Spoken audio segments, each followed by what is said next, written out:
And we're also a society that hates women. Now you say, yeah, those male chauvinists, they hate women. No, women hate women. The people who hate women more than anybody else on this planet are feminists. They hate women. They want women to be men. They don't want them to be women.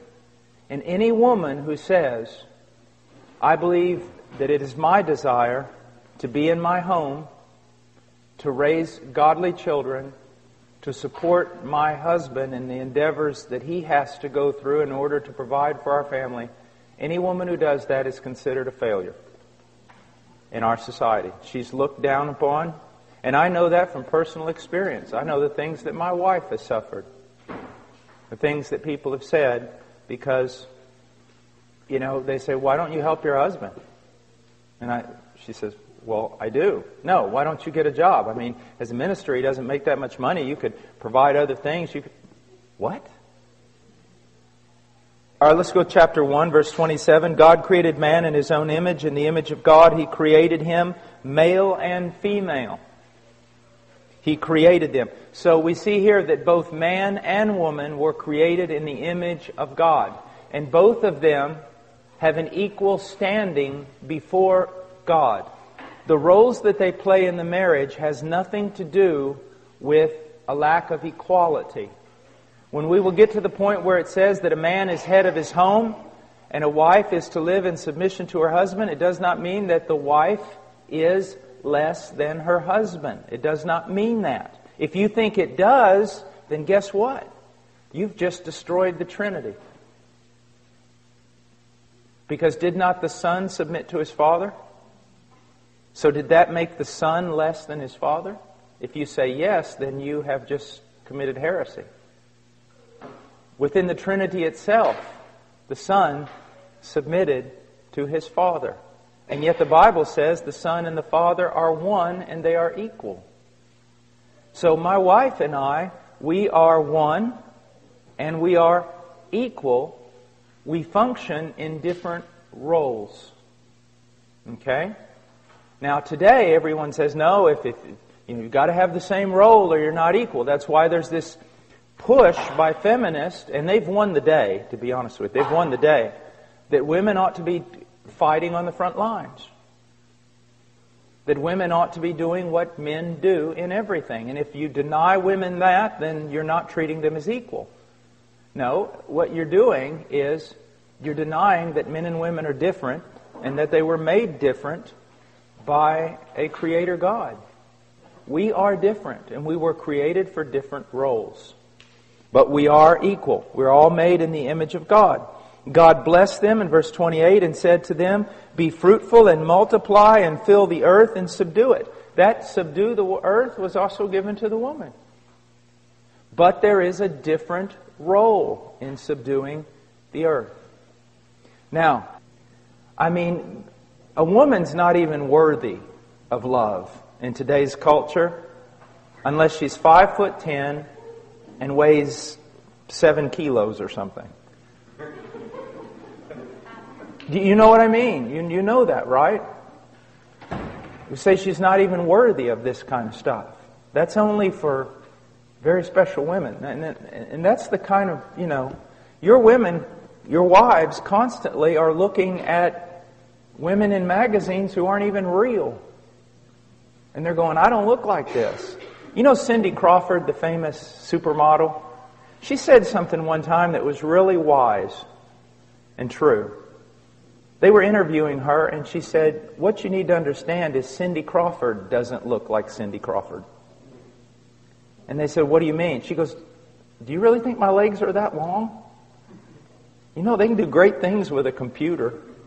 And when I'm bent over like this with a beach ball, yeah, I've got a little roll of fat here too, but they can move that away. They can take that off. And so what happens is just normal women are being compared, and they compare themselves to these pictures that aren't even real. Not even the supermodel looks like that. And they walk around going, how could my husband love me? And then, if they walk in the living room and the husband is watching a television show, where the women do look like that, don't think, man, that doesn't impact your wife negatively. That it doesn't make her think again, am I even loved? But now he goes to 9, he says, likewise, I want women to adorn themselves with proper clothing, modestly and discreetly, not with braided hair and gold or pearls or costly garments. Whoa. That tells me that there is clothing that's improper for a Christian woman. All right? I mean, that's just logic. There is clothing that is improper for a Christian woman. Now, he says, the clothing must be modest. Modest. This is a very important. It's literally proper clothing with modesty is the way it goes in the original text. So, with modesty. My wife has a really good thing that she says, and she goes, if your clothing is a frame for your face from which the glory of God is to shine, it's proper. If it draws attention to your face. If your clothing draws attention to your body, to outline it, to make it noticed, then it's sensual. It's sensual. What you're doing is wrong.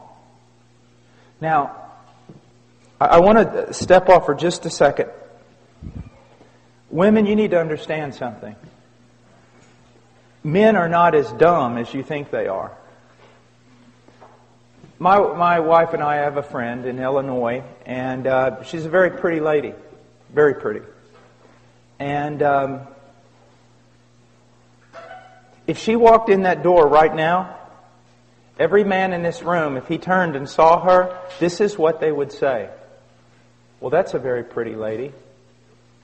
That's a very elegant lady. That's a beautiful lady. And that's what they would think. But ladies, there are also women that aren't half as attractive as that lady I just described to you, either in their face or in their body, and they could walk in that door, and the moment every man heard the door open and he looked over there, if he was a godly man, he would have to go like this. Because it's not beauty, it's sensuality. And even though you can't exactly write down the rules and put it all on paper, when you see it, you know it. There is a difference between beauty and sensuality. And God is not against beauty. He is against sensuality.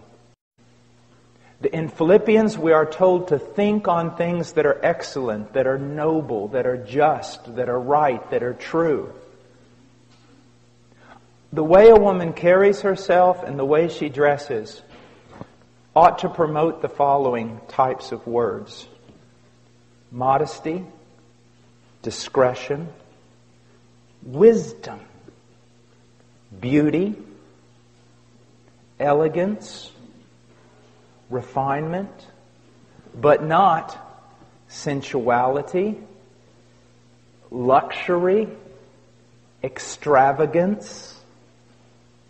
You know, extravagance, ladies, is when your husband wants you to take off your earrings so he can make them into lures to catch northern pike.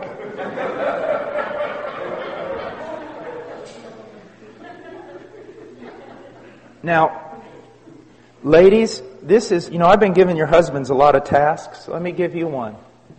Seek to find out what this means and go wherever the Lord shows you.